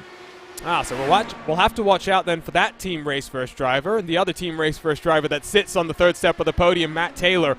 Also watch out for him and his strategy, as looks like Joe Branch and Jeff Seong duking it out. I think Branch, another victim of the very difficult pit entry here, Justin, with 40 laps to go. Let's go take a look, I think, once more at the RaceSpot TV replay machine. And coming down in through the access road. Oh, that's a bit different. This is coming off the exit of the pit road here rather than the entry. Yeah, as soon as he got into the gas, it seemed to go right by the blue cone. Just lit up the back tires just that little bit. It's enough to send him spinning. Good job to keep it off the inside wall. Yeah, very good job. Not the first time today I've seen some excellent car control. 20 cars still out there then, so lap traffic will start to be, I think, a big factor in the battle for the lead here. It's 2.8 seconds between Malechka and Rolf still. A tenth of a second gained by the race leader as he's got clean air in front of him, Justin. And for Malechka, he must be feeling pretty confident right now. The main worry he'll have is the people on alternate strategies, the likes of Stowe or the likes of Newsom potentially. I think especially Newsom is going to be the big question mark here, because I don't know how it's going to fare out, especially with the damage with the 63 in terms of the strat. 9 seconds adrift is Newsom from your race leaders at the moment. In fact, Newsom's coming in right now. So she's down then. She will be able to make it good on fuel. She's committed to this strategy. Now let's see how it will play out. Let's watch the final pit stop for the factory back driver. It might be a factory back driver either way in victory lane here, Justin. It's looking good for Malechka. It's looking potentially good for Newsom if she can nurse that car with damage to the end of this race. And again, the main thing is going to be where Newsom cycles out. She's been losing more and more time each stint, I've noticed. That first slip up came from, remember, that pit entry under green for the first time for her.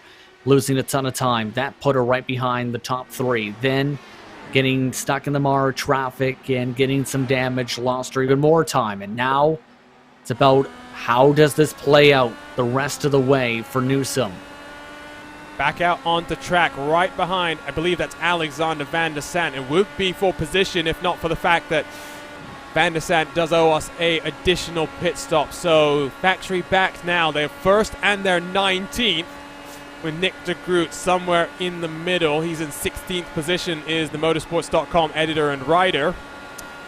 Always great to see new names and new faces, not just here in Lionheart, but in iRacing as well. For Newsom, a revelation in the IndyCar so far in 2021.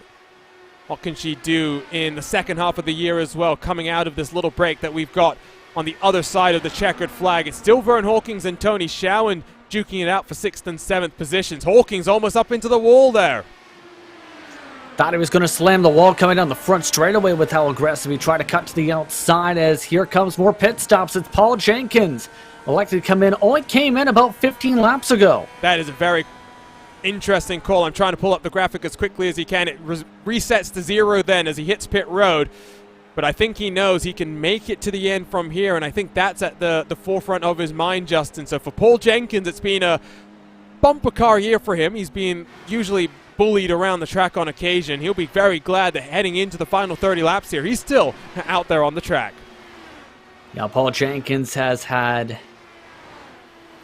Is there anything less than 0 luck? Because it's been that type of a campaign, unfortunately, for him, where he can have some good speed, he can be in great position, that ends up getting involved in later incidents. Hoping that isn't the case for him today. Seems to be keeping the car clean.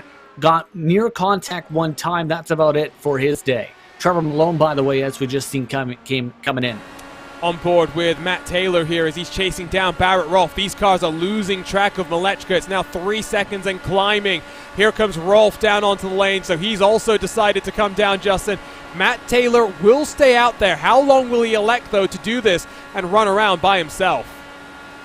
Hawkins third indicating this time, so I don't know if he's going to stay out too long here. We'll have to see. He did set one of the fastest lap times, yes, but right now, with all these other drivers pushing along, it's going to be intriguing. Taylor may think about trying to have a lighter car, though. We'll have to wait and see. So Rolfe, this is the most important stop of the race so far. Up on the jacks, down he goes, 7.7. It's a very quick stop. Here, though, comes your race leader, Robert Malechka. An indication, Justin, of all the cars wanting to get down onto pit road with 30 laps to go. It's the exact call we talked about at 60 to go when these drivers started to peel off into the pit lane. That may come into play. We may see drivers pushing as far as 20 laps to go. That's as far as some of them can get. And then It's about seeing where the strategies lie for some of these drivers on the fuel. 7.5 seconds stationary for Malechka. If he nails this pit exit, he is in control of this race. 28 laps to go. We are waiting for the cars behind him to cycle back out. But as Malechka makes his way down in towards turn number 3, Barrett Roll finds himself 3.3 seconds behind the 91 car. Just out of range of being able to draft with anybody, too, right in front of Hughes into... And the thing is, too, I should rather say, Malechka's got Nick DeGroot right with him as well, so they're already bunched up together, and that's not going to work out for DeGroot, who might be on the fuel save strategy. Well, the teammates at least can link up with each other and maybe do some work together there. Question now, when does Taylor come down? 31 and counting on the stint for him. Working through turn 1 behind Trevor Malone, who will have fresher tires and therefore be feeding the dirty air to the race leader, Justin. Not necessarily where he wants to be, but he's not down onto the lane this time around. I think he might be trying to push it as far as he can, possibly, because there's only 6 cars on the lead lap. There's the chance you could bake on a caution, by the way. Nunez, who we talked about, was having a good day. Well. Difficult pit exit. I think that's the best way to put it, right, Justin? Yes, very much so, and loses them a lot of time. So it's been a problem spot, both entering and exit, and I mean, so crucial. I mean, you can't gain 3 seconds on track. You can very much lose it entering and exiting pit road, and we saw Rolf, one of the most aggressive cars, down onto the lane. That definitely helped him close the gap earlier in the running, but now 3 seconds adrift from Robert Malechka. What can he do? It's actually 2.1 seconds now. Relatively similar times in the box. This undercut has worked out nicely for the 33 car. Can he hunt down Malechka? Right now he's got to try and get past the teammate. He does so, getting past Nick DeGroot very simply. Yeah, DeGroot is really backed it on down, I've noticed right now, especially down the straightaways. He is trying to go for it. Is he trying to get there with a 40-something lap stint? 45 lap stint, Justin. Yeah. It's looking like it with how much he's rolling out. Sorry, Justin. That's Joe Branch, who was once more, I would suspect, lost it coming through turn 2. And somehow, by some miracle, we will stay on the green flag conditions here. Might have got some help from Nunez, possibly, as you'll see the run coming, and around she went as he went to the outside. See if we can jump on board with the Necky Racing 14. He looks to the inside through turn 1. On board with the DW12 of Nunez, and just runs through the rear end of Joe Branch there. Branch with some nasty damage to the front. I'll put an end to his hope in the Adrenaline Motorsports car, the yellow and red one that was struggling a bit here today. Newsom down on pit road. What has happened here, Justin? I am not sure about this one here, and look at that side pod. It's crushed in even more. Newsom may have hit the wall again. Let's spool up, I guess, the replay machine once more, Justin, and try and figure this out right away. She is very slow already here. I think I might have picked up the right moment. Let's see if we can go back slightly further in this. She's already slow there. It must have been coming down in through turn 3, Justin. Would have been turn 2. I think it's turn 2 because that's where you're going to see Carey's normal speed right now. Potential top 5 run, then pushes and washes up in the marbles enough to crunch the entire right side of the car in. Jump on board. First from this left-hand shot, then as she washes up the track, jump to the right-hand shot as well. You can see immediately the front wing is bent on in. Disaster then for Newsom. Second place in the championship. She's back down on pit road. 19 laps to go then here. And still yet to come down pit road. It's Matt Taylor, Christopher, and Tony Schowen, the main contenders that might still have some sort of chance of victory here, Justin. And it's going to be close in how things cycle through because keep in mind, Taylor's going for the least amount of fuel strategy. He's indicated he's coming in this time, stretched to 40 laps on the stint. Here comes the team race first driver. Slows his way down onto this very tricky access road. Can he apply the brakes as late as possible? Look for the cones. There they are. I think he was okay there. No speeding penalty like we saw for Van der Sande, but we will watch then as Christopher, still out there on track, will inherit the race lead. It's Taylor, it's Malechka, it's Rolf. Those are the gaps that we're looking for, Justin. For Taylor, he can't afford to make any mistakes as he makes his way down into the box.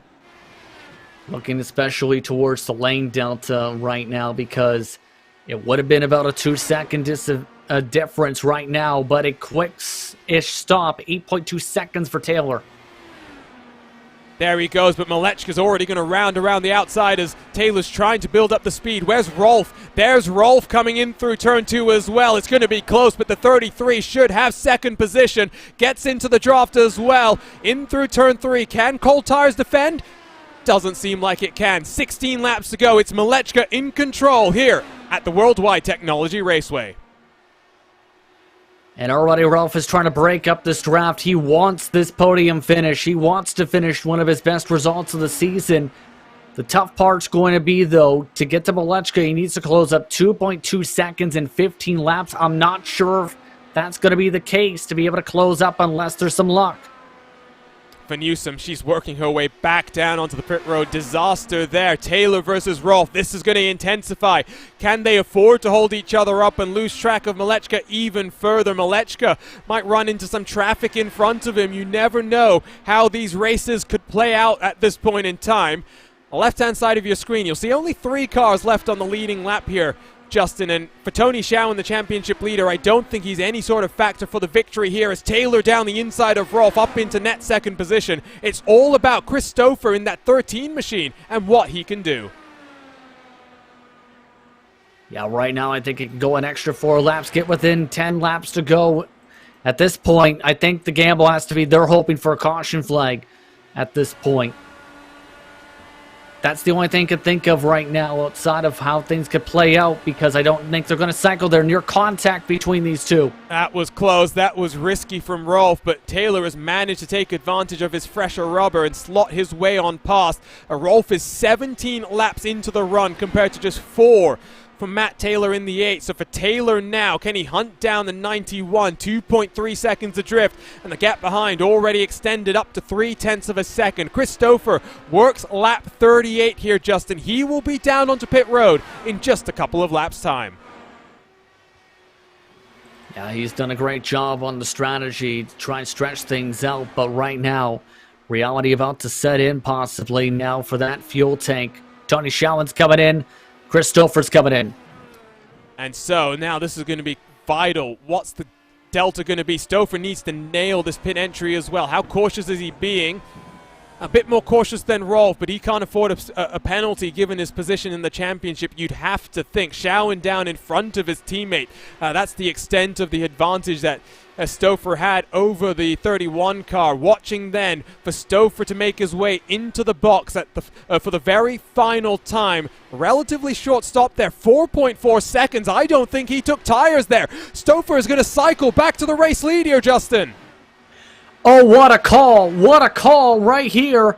This is going to be intriguing where this plays out. Here comes Malechka and company, though, right on by. Oh, I just mistimed it slightly. Stouffer will be second, but he'll be in front of Taylor and Rolf, who are still side by side. In fact, no, Stouffer just about misses out there. This is going to be a fascinating fight down to the line. 10 laps here to go, and the gap between Malechka and Matt Taylor is only 1.5 seconds. Yeah, the tough part is, though, there is AJ Musselman who is yet to pit as well. That's going to be a buffer car amongst these competitors. They need to fly and quickly to be able to get up there, and Malechka's got clean air for days. Malechka is still in control, but the gap is coming down. Last time, 1/10 gained by Matt Taylor in the 8. Could we have another first-time winner on the season, or can it be Malechka becoming the only the second repeat winner? Also representing the factory-backed outfit, Rolf is going to make life difficult, and the 33 car sends it deep in through turn 1. Unable to get up into a net second position. Almost running into the wall is Matt Taylor. They are costing themselves so much time here, Justin. Yeah, Taylor kept his foot in it and then some to be able to try and mitigate any of the damage. If anything, they even out some of the time. AJ Musselman. Sorry, Justin, you cut off there for a second. For AJ Musselman, I do wonder if he can make it on fuel. He's working lap 39 on the stint, but there's only going to be 6 to go at the line here. I think he's coming in right here, in fact. Oh, what a shame. He almost managed to drag that AJM Consulting car, down into the checkered flag. He will miss out. Cycles Taylor and Rolf back into second and third position. 1.9 the gap between Malechka and Taylor. I think it's a little bit too late for Taylor to do anything to close up the gap to the 91 machine. Those fresh tires are definitely helping to close up the gap. The problem is Malechka just pulled away that massive gap from before. Unless he gets within the draft to be able to pull him on forward, I think, down the straightaways, it's going to be very difficult to get this done in 5 laps. De Groot should also have to pit then from 5th. He's been out there for 39 and counting. He's down onto the lane this time around as well. So the factory back driver will drop 1 lap down as Vern Hawkins will inherit a 5th position then. Great drive for him. He'll be delighted with a top 5 finish here today. At the line though, here comes Malechka. He's looking good, Justin, to once more get a race victory here today. Only debuted in this series a couple of rounds ago. He had a 100% pole and win victory coming out of Atlanta. Last week was a bit tougher for him at Phoenix, but here on the short track, he has proven to be quite quick today. Been lightning quick, straight out of the box. One of the quickest drivers in qualifying. Immediately jumped his way inside the top 2. And as it looked back, has been consistent on his marks, has been consistent around the circuit, and as well has executed on the pit lane and pit exit. And that's been the major bullet point for today, Arjuna. All his other competitors, for the most part, have either had to work the way from the back or made mistakes entering or exiting the pit lane. You don't make those mistakes, who knows what we may have seen. We may have seen Taylor up here. And left side of the screen, you can see the movers and shakers for Rolf and Stouffer. Barnstorming drives to work their way up into the field. Rolf is still hunting, by the way, to try and get second away from Matt Taylor. It is 2 laps to go. White flag in the air next time around.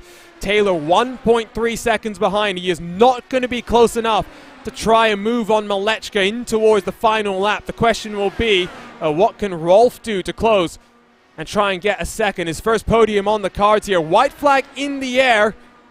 And Malechka looking odds on for a second victory on the season. Rolf not able to get the momentum down onto the back straightaway. Should give second position to Matt Taylor, but eyes up front, because for the second time this season, we have a repeat winner in the Lionheart Speedway Series, and they represent the factory back team that you want to watch your eyes out for this season, because Malechka takes his victory here at the GRAAFix Esports 200, presented by Sim Snap Photography. A race that had it all: strategy, wheel-to-wheel action, but it was the 91, Justin, that started on row number 2, working his way up to the front of the field. A very impressive drive and a very impressive race. Nailed the strategy, nailed it in qualifying, nailed it on the race pace, and in turn, it was enough to take home the checker flag. What a victory for Factory Back today. So Malechka once more down into the HyperX victory lane. Let's see what his donuts look like this time around. No concern about fuel saving as well. Oh, just about avoids the contact. Not that second time. Donuts now are going to be a formality as he just rums that car in between the 2 walls. For Factory Back, though, I mean, it's been Adrenaline Motorsports, Justin, really running away at the front of the sheets here today. They struggled a bit more. Stouffer able to work his way up through the field. Be interesting to see if Factory Back can mount a challenge here on the organization championship. I think they're going to start clawing their way on forward from this point forward, because both Newsom and Malechka in particular have the speed to be able to perform. It's just a matter of getting the job done, and today for Malechka, he completed the job and then some today. Only 2 cautions in this race, and after what we saw just 7 days ago, great to see that set a new Lionheart record in the DW12 chassis as well. Here are your Carnox race results. It's Malechka that takes victory after 160 laps. A 1.1 seconds clear of Matt Taylor. Who knows? That could have been a bit closer if Taylor had had a little bit more luck on his side, or if Barrett Rolf had been a little bit more accommodating, but Rolf, 15 positions gained, nets his first Lionheart podium. Christopher finishes in 4th, 3rd place in the championship coming into this one, and started at the tail end of the field. Hard Charger with 19 positions gained up to 4th. Vern Hawkins completes the top 5, with Mike Rigney in the 00 in 6th. Luis Gonzalez Nunez, it's been a tough season, not just here in the Speedway, but in the IndyCar Series as well. He'll be delighted with a 7th place finish. Trevor Malone, Tony Schowen, and Paul Jenkins rounding out the top 10 for Schowen, the championship leader coming into this race, and victory for him just a week ago. He would have hoped for a little bit more. Jeff Seong 1 lap down along with Charles Teed, AJ Musselman, Michael Hagstrom, Nick de Groot, Alexander Van der Sant, and Alex Guyon. With Matt Houston 2 laps down. Joe Branch had to come down onto pit road in the dying stages of the race. Not sure what happened to him. He'll wind up in 19th. With Alexis Newsom, disappointment for her. She'll finish in 20th after being on pole once more. A pole position, not the place you want to start these races. Dean Moll in 21st with Ken Hacker, Matt Wagner, Chris Fowler, Ron Hacker, and Craig Forsyth rounding out our 26 competitors. What an interesting race, and when you have strategy that plays such a integral part of a race like that, it's always nice to have the green flag run to round it off. Before we head into our post-race interviews, let's dive on into our HyperX post-race show, because the Lionheart Racing Series is powered by HyperX, the makers of premier gaming gear like the legendary ultra-comfortable Cloud line of gaming headsets. Whatever you play, however you play, HyperX knows that we're all gamers. For more information on HyperX products, visit hyperxgaming.com, and don't forget to use the promo code Lionheart15, that's LIONHRT15, for 15% off all orders. And so in HyperX victory lane for the second time in just 3 weeks, it is the rookie to Lionheart competition, Robert Malechka, and Justin Prince is standing by. Yes, indeed, Robert, you had the pace throughout the race today. You had the qualifying run, and in turn, you had the executions with the pit lane. How are you feeling about your run tonight?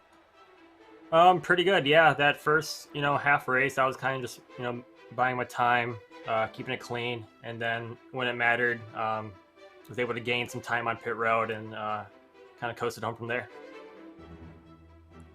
Indeed, and how would you describe this racetrack, being able to work your way around this circuit in what was, at some points, an intense few moments for you? Yeah, it was a tough race, passing-wise. You could race pretty good, at least up front, for the first 5-10 laps of the run. And then it just dropped off where you could get within maybe 2/10, and then you'd lose 3/10, and then gain 2/10, and just a domino effect. But other than that, yeah, fresh tires actually mattered, which I was surprised, and was able to kind of carve through lap traffic quite well. Indeed, and now it's about a few-week break after back-to-back-to-back races. How beneficial is it a break such as this to be able to try and relax and reflect, especially after what's been a dominant start for you in the series? Personally, I wish we could race next week. But I know with the 500 coming up, that is impossible. But yeah, a break will be nice. But if it's 2 weeks off or 4 races in a row, I'll always be giving it 100%. Thank you very much for your time, Robert. Thank you. So Robert Malechka once more in victory lane, only the second repeat winner on the season, and as the YouTube chat is saying, factory-backed motorsports are very much becoming a dominant factor in the championship picture. Now let's bring in Matt Taylor of the Team Race First team. He finished today's race in second, almost managed to make some fresh tires work to his advantage, and Justin Prince is standing by. And Matt, talk us through your strategy as you pushed it as far as you could on the gas, and we're closing in about a 10th a lap in the closing stages. Yeah, I kind of paid for, I think, just a couple mistakes on that second to last pit stop. I nearly spun it and kind of did a half spin coming off pit road that easily cost me a second or two, and didn't quite split the fuel appropriately, so I had to wait on tires instead of fuel on that last stop. But almost indeed. 1.1 seconds was the distance between you and the race leader. And overall, how would you describe yourself when it comes to this race in terms of having to fight hard? Because you were fighting hard as well with Barrett Rolfe throughout this race. Yeah, I think the key tonight was patience, and not getting too far ahead of yourself. I noticed early on I was a little bit further back in the pack, but I could I learned how to set people up so I could make a move without losing the draft ahead or slowing myself down too much. And once I was able to work to the front there, it seemed like Robert and I were about the fastest 2 cars on the track. So I just kind of hung out behind him and just wanted to see where the race was going to take us. And I think I'd have been right there without that little penalty or that little mistake. Next race goes to Michigan. Your thoughts on going there 100 laps, 200 miles? It's going to be a wild one for sure, but thankfully I haven't had any really disastrous finishes thus far, so I do have a couple of drops in my back pocket still, so maybe I can be a little bit more aggressive with a big pack race and see where that takes me. Thank you very much for the time, Matt. Thank you, guys. Second place finish then for Matt Taylor. Very impressive in the Rookie Championships. One more interview to get to, and I think Barrett Rolfe will be hoping the next time he speaks to us, Justin, it's in the HyperX victory lane. But third today, and he's standing by with Justin Prince. Yes, indeed. And Barrett, you also had some great speed throughout the day today. Talk us through your race. Yeah, it was really, really tough out there tonight. Huge congrats to Robert pulling off the win there, and also Matt Taylor there in P2. The way the strategies worked out tonight, I was actually chatting with Robert while I was waiting to come in here. We were just kind of discussing back and forth. It was I think anybody's game really. We were thinking about doing the undercut on the second to last stop there, and then Robert did it a lap before us, and so then we were kind of looking at how everything was going to play out at the end. And I gotta send a huge shout out to Manny Tolentino at Ascari Autosport. He's the one that helps me out with my strategy, and we were basically just looking at doing something different to try to pull off the win. So we tried to be cheeky and pit a little bit earlier than everybody else on the last stop, but Matt was able to make the low fuel stop work and get us on tires at the end, and Robert reacted to what we did. So still good night overall, and I'm super happy to pick up the podium. Of course, in qualifying, though, we have to say you had struggles once more. What do you need to do to improve on the qualifying, especially since you had a crash in the second lap for your Q run? Yeah, that was totally my fault tonight. I practiced my Q run a couple of times, and the car just felt so good that I decided to go a little bit lower than I had been in the practice, and it just completely washed up the track on me, and I was actually on the brakes by the time I hit the wall. It just wasn't turning, so my bad on that one. I know we've been pretty far down on the qualifying efforts so far this season, but I think we've shown that we can make up in the race for it pretty well, so we're good there. And then tonight looked to be good for us points-wise too, so I'm interested to see how things are going to look after this one. Now the next race goes off to Michigan. Your thoughts on going over there, 100 laps, 200 miles for that race, and where you've been constantly improving your finishing results each week, it seems. Yeah, I'm really excited for that race, actually. I tend to enjoy the super speedways a little bit more than the short tracks, just because you can make things happen a little bit easier with dirty air and things like that. So I think we'll be pretty strong there. Thank you very much for your time, Barrett. Yeah, thank you. So Barrett Rolfe once more on the podium, 2 more steps, and he'll be on that victory that he oh so wants. Interesting race here today, Justin. And I mean, you asked a couple of their drivers about their thoughts. The next time we will be in action, June 14th, live from the virtual Michigan International Speedway. That's going to be an exciting pack race and a bit of a change given the last couple of races that we've had. A couple of 1.5 milers that raced very interestingly. Before that, you had Milwaukee, the short track, and then more short tracks, Phoenix and Gateway. I like that we're heading into a bit of a run now where we stay at the bigger tracks. It's going to be an intriguing race, I think, because it's going to be one where slipstream is going to be major. As well, though, it's going to be important to get track positions. You're going to see a lot of great battling there, potentially 2-3 wide down some of the straightaways. It'll be an exciting race, to say the very least, on June the 14th. And that's all building up towards July 22nd, the only race we have in the month of July. Of course, heading to the Brickyard and our second Triple Crown race where double points will be on offer as well. Now, lots of things to look forward to in the Lionheart Speedway Series and the Run to Auto Club in December. A bit of a break coming up here then on RaceBot TV and ESTV, but of course, if you want to keep up to date with all of the latest comings and goings in the Lionheart Series, make sure you follow them across of Twitter, Facebook, and Instagram at the Lionheart Series. ESTV has you covered for all of your esports needs. Follow them on Twitter, Facebook, and Instagram. And well, if you want more sim racing action, including all of the Lionheart Series competitions, subscribe to us on YouTube and hit the red button to get notified every single time we go live with the great sim racing series that we get to cover. Before we say goodbye, it's time to say thank you to the friends of the Lionheart Racing Series, and let's start with the title sponsor of the Lionheart Speedway Series, the DMLC Racing Channel. Looking for entertaining sim racing content? Well, look no further than the DMLC Racing Channel. Follow former Lionheart Retro Series Driver of the Year Mark Cohn's racing escapades as he battles for wins and avoids wrecks with cat-like reflexes, all while providing commentary sure to make you laugh, cry, or both.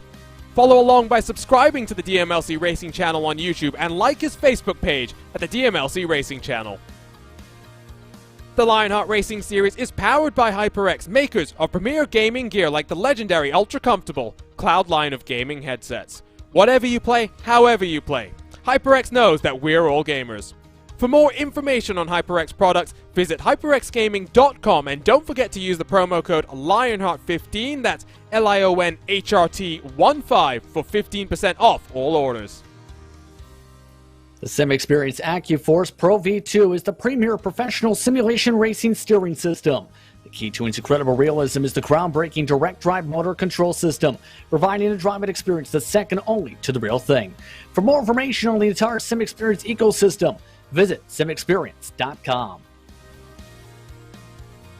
For sim racers, the Butt Kicker Gamer 2 or Simulation Kit adds the missing driver-to-car connection, bringing more realism to your sessions.